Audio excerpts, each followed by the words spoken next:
নমস্কার বন্ধুরা, আবারও একটি নতুন ভিডিও নিয়ে আমি বৃষ্টি চলে এলাম আপনাদের মাঝে। তো আজকে হচ্ছে পহেলা বৈশাখের দিন।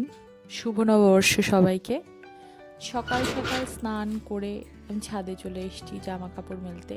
এইদিকে দেখ আমাদের উনুন জ্বলছে, কারণ কদিন ধরে যে গ্যাসের সংকট, সেই মানে অর্ডার দিলে 15-16 দিন, এমন 1 মাস পরেও গ্যাস আসছে। তাই নিরামিষের দিকটাতে কয়লার উনুন জ্বলছে। আর আমি নর্মালি কয়লার উনুন জ্বালাতে পারবো না বলে ওকে না করেছি, তাই আমাকে ইন্ডাকশান এনে দিয়েছে। দেখুন সিঁড়ির এদিকটা পরিষ্কার করে নিয়ে এদিকে সব নিরামিষের রান্না হচ্ছে। আমি আগেই একটা ভিডিওতে বলেছিলাম আমাদের রাধাকৃষ্ণের বিগ্রহ আছে, তো 3 বেলায় ভোগ রাগ চলে। এই তো আমার মেয়ে পয়লা বৈশাখের দিন স্নান টান করে এখন মহাদেবের মাথায় জল ঢালতে যাচ্ছে। ও প্রতিদিন তাই করে, স্নান করে আগে মহাদেবের মাথায় জল ঢেলে নেয়। আমার এদিকে ঘর টগর গোছানো শেষ, ভীষণ খিদে পেয়ে গেছে। তো আমি এখন একটু ছাতু মুড়ি খেয়ে নেব, ছোলার ছাতু। কিন্তু জলটা ঢালতে গিয়ে না, ভিডিও করছি তো এক হাতে, বেশি পড়ে গেল জলটা।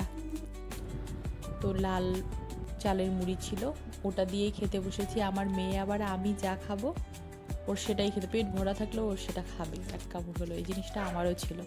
যাই হোক, বিকেলে খুব কান্নাকাটি করছিল। পয়লা বৈশাখের বিকেলে আমি মেয়েকে নিয়ে একটু ফ্রেন্ডের বাড়িতে গেলাম, মানে ওর মা, ওর ফ্রেন্ডের মা আমারও ফ্রেন্ড, খুব ভালো ফ্রেন্ড। তো সান্ত্বনাদের বাড়িতে গিয়ে, এটা ওর ফ্রেন্ড, ভীষণ ভালো ফ্রেন্ড, বেস্ট ফ্রেন্ড বলতে পারেন। তুই বানিয়েছিস তো? এই যে ছোট ছোট কালী ঠাকুর মূর্তিগুলো দেখছেন, এগুলো ক্লে দিয়ে ও বানিয়েছে। ঘর। প্রাঞ্জল সব কিছু বানিয়েছে ক্লে দিয়ে। তো সান্ত্বনাদের পাশের বাড়ি একটা মানে মেয়ের সাথে খুব ভালো সম্পর্ক, তো ওদের বাড়িতে গেছিলাম। ওই দিদিটা ভীষণ ভালো, উনিও বাংলাদেশে।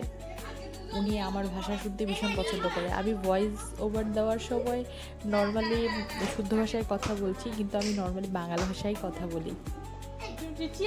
হয়েছে, খাইছে, জামুনা, এই ধরনের কথা বলতে আমি ভীষণ কমফোর্টেবল, কারণ বাংলাদেশে আমার জন্ম। যাই হোক, ওদের বাড়িতে ছিলাম প্রায় 8টা পর্যন্ত, বিকেলে গেছিলাম 8টা পর্যন্ত ছিলাম। মন্দিরে এখনও পয়লা বৈশাখের অনুষ্ঠান চলছিল বলে মন্দিরে গিয়ে একটু পরিক্রমা দিয়ে বাড়ি চলে এলাম। রাত বাজে 10টা। বর এখন সব কিছু নিয়ে এসছে, অফিস থেকে ফিরলো। এই এখন রান্নাবো। আমি ভাতটা আলু সেদ্ধটা করে রেখেছিলাম, আর এইখানে হচ্ছে পনিরের রসা করছি।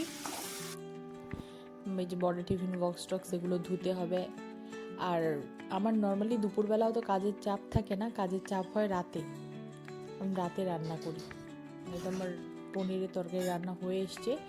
এর মধ্যে হয়ে গেল এক কাণ্ড, আমার মেয়ে টিফিনে নাকি রুটি নেবে না, চাউমিন নেবে। তো মেয়েকে আর বরকে চাউমিন করে দিচ্ছি।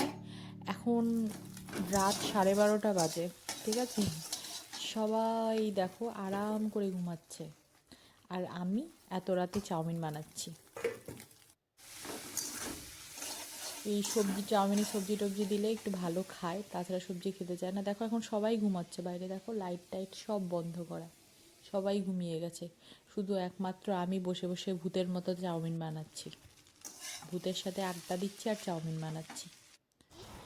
তো আমার বর আবার হচ্ছে অফিস থেকে, যেহেতু পয়লা বৈশাখ ছিল, প্যাকেট পেয়েছে। বেচারা কিছু খায় না, বউ বাচ্চাদের জন্য নিয়ে চলে আসে, একা কিছু খেতে চায় না।